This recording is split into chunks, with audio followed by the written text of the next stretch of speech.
అందరికీ నమస్కారం. భగవాన్ శ్రీ రమణ మహర్షుల దివ్య జీవిత మకరందం 44వ రోజుకి స్వాగతం. 4వ ప్రకరణం సంభాషణలు. ఈ సంభాషణలలో 9వ అంశం ప్రాణాయామం. ప్రాణాయామంపై పృచ్ఛకుల ప్రశ్నలకు భగవాన్ చెప్పిన సమాధానాలు విందాం. ప్రాణాయామం మంచిదేనా స్వామి? ప్రాణము, మనస్సు ఒకచోటు నుండే పుట్టుకొస్తున్నాయి. అదే ఆత్మ. అందుచేత ఉచ్ఛ్వాస నిశ్వాసాలు లేక మనస్సు అంటే తలంపులు ఎక్కడి నుండి పుట్టుకు వస్తున్నాయో గమనిస్తూ ఉంటే ఆత్మదర్శనం అవుతుంది. ఈ రెండింటిలో ఏ ఒక్కదాన్ని అనుష్ఠించినా చాలు. మనస్సును పరిశీలిస్తూ ఉంటే ఒకనాటికి తలంపులన్నీ ఆగిపోతాయి. అప్పుడు పూర్ణ శాంతి లభిస్తుంది. అది నీ స్వరూపమే. జనక మహారాజు ఇట్లా అన్నాడు, ఇప్పుడు నేను దొంగను అంటే మనస్సును పట్టుకున్నాను. ఇతడే నా నిజమైన నేనును దొంగిలించాడు. ఇప్పుడు ఇతన్ని వధించి తీరుతాను. మనం తలంపులకు చోటిచ్చామంటే ఆత్మను పోగొట్టుకున్న వారమవుతాం. మనం పరిశీలించనంత వరకే మనస్సు యొక్క బడాయి. పరిశీలించామా అదృశ్యమవుతుంది. అప్పుడు ఆత్మదర్శనం అవుతుంది. భగవాన్, నేను ప్రాణాయామం చేసేదా? అందువల్ల ఉపయోగం ఉంటుందంటారా? ఉంటుంది. మనోనిగ్రహానికి ప్రాణాయామం సహకరిస్తుంది. కానీ ప్రాణాయామ మాత్రంతో ఆగకూడదు. దానిపైవి ప్రత్యాహార, ధారణ, సమాధులను కూడా అభ్యసించవలే. అప్పటికి గాని పూర్ణ ప్రయోజనం సిద్ధించదు. మరి ప్రాణాయామం ఎందుకండి? తలంపులను సూటిగా అరికట్టలేని వారికి ప్రాణాయామం విధించారు. అది రథాలకు కళ్ళెం వంటిది. కానీ అక్కడే ఆగక ముందు చెప్పినట్లు ప్రత్యాహారాదులను కూడా నిర్వహించవలే. ధ్యానం ఫలించిన తరువాత ప్రాణాయామం లేకున్నా మనస్సు ఆధీనంలోకి వస్తుంది. ఆసనాలు ప్రాణాయామానికి, ప్రాణాయామం ధ్యానానికి సాయం చేస్తాయి. ఫలితం మనశ్శాంతి. హఠయోగ ప్రయోజనం ఇదే. ధ్యానం సుప్రతిష్ఠితమైన తరువాత దానిని వదులుదామన్నా వీలు కాదు. నీవు ఆటలో ఉన్నా, ఉత్సవాలలో ఉన్నా, పని చేసుకుంటున్నా అది నీ యత్నం లేకనే సాగిపోతుంది. అది నిద్రలోనూ ఆగదు. అది నీ సహజ స్వభావం అయ్యేంత లోతుగా వ్రేళ్లు దన్నవలే. 10వ అంశం జపం. జపం అనే ఈ అంశంపై పృచ్ఛకుల ప్రశ్నలకు సమాధానాలు విందాం. స్వామి, మంత్రసిద్ధికి ఎన్నిసార్లు జపం చేయాలి? నేను జపిస్తున్నాను అనే తలంపు పూర్తిగా పోయే వరకు చేయాలి. అప్పుడు జపిస్తున్నది నేను కాదు, మంత్రం నా యత్నం లేకుండానే తనంతట తానే సాగిపోతున్నది అనే సత్యం మీ అనుభవంలోకి వస్తుంది. అదే సహజ స్థితి. అదే సిద్ధి. మరి ఏ నామజపం ఉత్తమమైందండి? జపం మంచిదే. ఏ నామమైనా పర్వాలేదు. విషయం ఏమిటంటే మనస్సును ఒక తలంపు పైన ఏకాగ్రపరచటం. మనస్సు అంతర్ముఖమైనప్పుడు ఆత్మ అవుతోంది. అది బాహ్యముఖమైనప్పుడు అహంకారం అవుతోంది. కానీ మనస్సు ఆత్మను విడిచి లేదు. దీనికి స్వతంత్రమైన ఉనికి కూడా లేదు. మనస్సు లేకుండా ఇదే ఆత్మ ఉండగలదు. కానీ ఆత్మ లేకుండా మనస్సు నిలవలేదు. అయితే నోటితో జపించటం మంచిదా, మనోజపం మంచిదా స్వామి? నోటితో జపించటానికి ధ్వని ఉండాలి. ధ్వనులు తలంపుల నుండి పుడతాయి.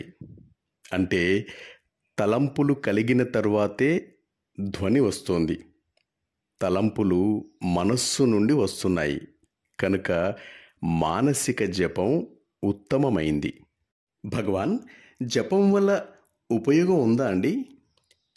మనస్సును ఒకే తలంపుపై నిలపటానికి జపం ఉపయోగపడుతుంది.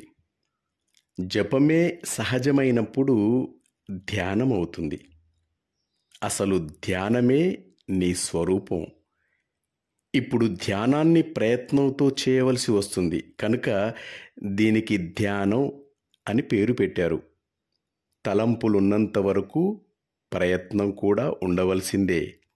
దానికి గాయత్రి జపం ఉపయోగపడుతుందా స్వామి? గాయత్రి అంటే ఏమిటి? ఈ సకలాన్ని ప్రకాశింపజేస్తున్నదేదో దానిపై నా దృష్టి నిలుచుగాక అని ధ్యానం చేయటమే కదా. ధ్యానం అంటే నిజమైన అర్థం ఒక విషయంపై దృష్టిని నిశ్చలంగా నిలపడం. నిజానికి ధ్యానమే మన స్వరూపం. ఇతర తలంపులన్నింటినీ మనం త్రోసివేస్తే నేను నేను అంటూ ఆత్మ భాషించటం కనుగొనగలం. దీనిని మీరు ఏ పేరుతోనన్నా పిలవండి. మొదట్లో మనకు ఏది సాధనగా ఉందో చివరలో అదే లక్ష్యంగా మారిపోతుంది. ఆత్మస్వరూపం ధ్యానం కాకపోతే ధ్యానం మిమ్ములను ఆత్మ దగ్గరకు ఎట్లా తీసుకువెళ్ళగలదు? సాధనలన్నీ లక్ష్యం యొక్క స్వరూపాలే. అలా కాకపోతే సాధనలతో లక్ష్యాన్ని ఎలా చేరుకోగలం? భగవాన్, శివ, విష్ణు, గాయత్రి వీటి మహిమ సమానమే అంటారు. వీటిలో దేనిని నేను ఎన్నుకోనాలి స్వామి? ఈ మూడింటిలో నీకు అత్యంత ఇష్టమైన దాన్ని. అన్నింటి శక్తి సమమే, కానీ నీవు అందులో ఒకదానికే నిబద్ధుడవు కావాలి. జపం విషయం గురించి ఇంకా కొంచెం వివరించండి స్వామి. వాచికము, దాని స్మృతి, ఆ పైన ధ్యానము, ఈ క్రమంలో సాగి చివర అప్రయత్నమగు నిరంతర జపం.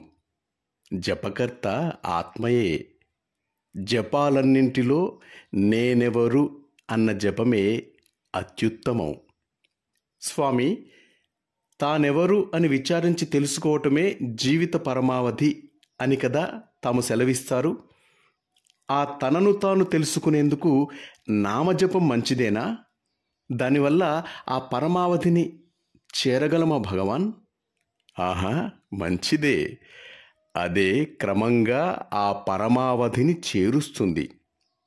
పైదంతా పోతే నామమే ఉంటుంది. ఆ ఉండేదేదో అదే ఆత్మ, అదే దైవం, అదే పరమావధి. నామజపం అంటే ఆ దైవానికి ఒక పేరు పెట్టి పిలుస్తున్నామన్నమాట. ఇష్టమైనది ఏదో ఒక పేరు. అయితే ఆ విధంగా ఏదో ఒక పేరు పెట్టి పిలిస్తే ఈశ్వరుడు ఆ ఇష్టదేవతా రూపం ధరించి వస్తాడా స్వామి? ఓ, ఏ విధంగా తలిస్తే ఆ విధంగా వస్తాడు. రాగానే ఏవేవో కావాలని వీరు అడుగుతారు. అడిగినవి ఇచ్చి ఇక్కడే ఉండు నాయనా అని వారు చక్కా వెళ్ళిపోతారు. వీరి పని ఇంతే, ఇక్కడే ఉండిపోతారు. మేము భగవంతుణ్ణి ఐహికమైన ఫలాలేమైనా అడిగితే అలాగే చేస్తారు కాబోలు స్వామి. అందుకే వారికి రావాలంటే భయం. వచ్చారా, నీవు రిటైర్ అయి నీకున్న శక్తులన్నీ నాకు ఇచ్చివేయమంటారు. పైగా ఉన్నదంతా తనకే తప్ప మరెవ్వరికి ఇవ్వరాదని కూడా అంటారు. అదే వారికి భయం. అందుకే భగవంతుడు రావడానికి ఆలస్యం చేస్తాడు. మహాత్ముల విషయం కూడా అంతేనా స్వామి? సందేహం ఏమిటి? కొంచెం చొరవ ఇచ్చామా మనపైన అధికారం చెలాయించటానికి ఆరంభిస్తారు. తాము చెప్పినట్టే వినాలంటారు. తాము తప్ప మరెవ్వరూ దగ్గరకు రాదని కూడా అంటారు. ఒకటా? అయితే మహాత్ములు అందరినీ సమానంగా చూస్తారని అంటారు కదా. కొందరినేమో లాలించి పిలుస్తారు, కొందరికి అడిగితే బదులు చెప్తారు, కొందరిని గదమాయిస్తారు, కొందరిని ఉపేక్షిస్తారు. ఎందువల్ల స్వామి? అవునండి, తండ్రికి బిడ్డలందరూ సమానమే. అంతా బాగుపడాలనే ఉంటుంది. అందువల్ల వారి వారి అర్హతను అనుసరించి నిగ్రహ అనుగ్రహములు చూపి శిక్షణ ఇస్తారు. సాధువులుగా ఉండే బిడ్డలు అడగటానికి జంకి భయభక్తులతో ఒదిగి దూరంగా ఉంటారు. వాళ్లను లాలించి పిలిచి బెల్లం పెట్టాలి. గడుసు వారికి అడిగితే ఇస్తారు.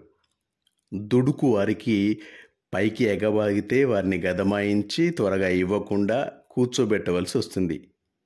మూఢులకు రుచి తెలియదు కనుక వారిని ఉపేక్షించి విడవాల్సి వస్తుంది. అదేవిధంగా మహాత్ములు కూడా తమను ఆశ్రయించిన వారికి వారి వారి అర్హతను బట్టి నిగ్రహానుగ్రహములు చూపవలసి వస్తుంది.